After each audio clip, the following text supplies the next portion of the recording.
শুভ সকাল বন্ধুরা, চলো আজকে আমি তোমাদের সঙ্গে শেয়ার করছি আমি কিভাবে ফ্রাইড রাইস করি।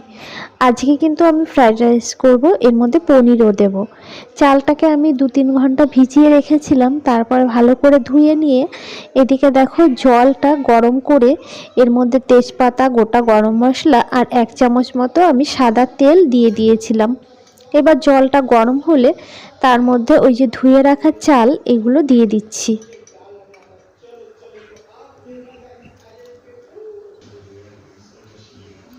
এরপরে একটু বেশি করে কিন্তু নুন দিতে হবে, নুনের পরিমাণের থেকে একটু বেশি দিতে হবে, যেহেতু জলটা তো ফেলেই দেওয়া হবে, তখন চালের নুনটা স্বাভাবিকে আসবে।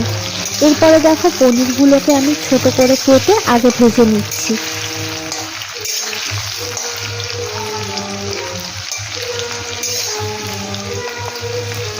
পনিরগুলো একটু লাল লাল করে ভেজে নেব, এরপর আমি তুলে নিচ্ছি।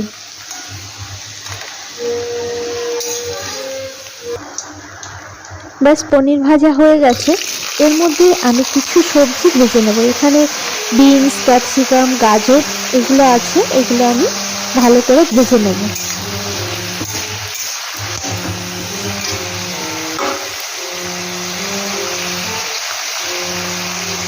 সামান্য একটু নুন দিয়ে দিলাম।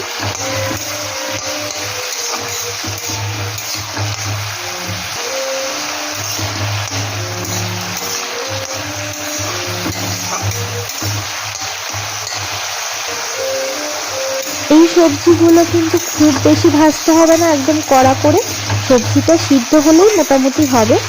আর এর সঙ্গে আমি একটা কাঁচা লঙ্কাও দিয়ে দিলাম। সবজিটা প্রায় ভাজা হয়ে এসছে, তখন আমি কিছু কিশমিশ দিয়ে দিলাম। আর এখানে কিন্তু কাজুও দিতে হতো, তো আমার কাছে কাজু ছিল না তখন, আমি তখন আর দিইনি।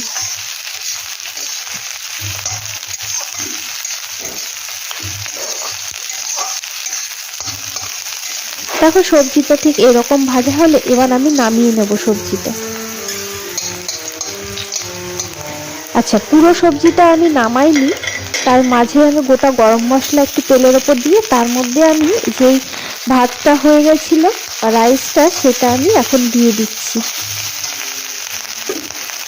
অর্ধেকটা সবজি আমি তুলে রেখেছিলাম, যেহেতু দুবারে মেলাতে হবে অনেকটা, তো তাই একবারে করতে গেলে ভালো হবে না।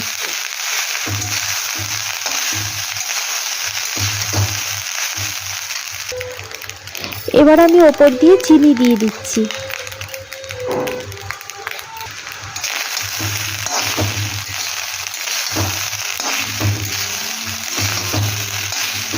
ভালো করে কিন্তু এই রাইসের সঙ্গে সবজিগুলো মিলিয়ে নিতে হবে।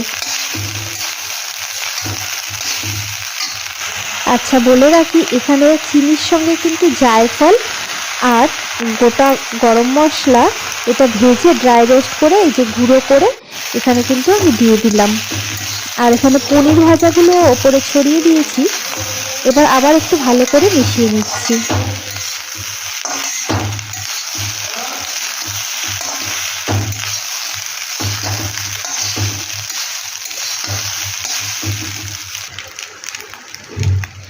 এবার আমি ঘি দিয়ে দিচ্ছি ওপর দিয়ে। না, আমার লাগে না কাউকে। আবার ভালো করে মিশিয়ে নিলাম। পরে আমি রাইসগুলো দিয়ে পরের সবজিগুলো দিয়েও কিন্তু সেম ভাবে মিশিয়ে নিয়েছি। ব্যাস রেডি।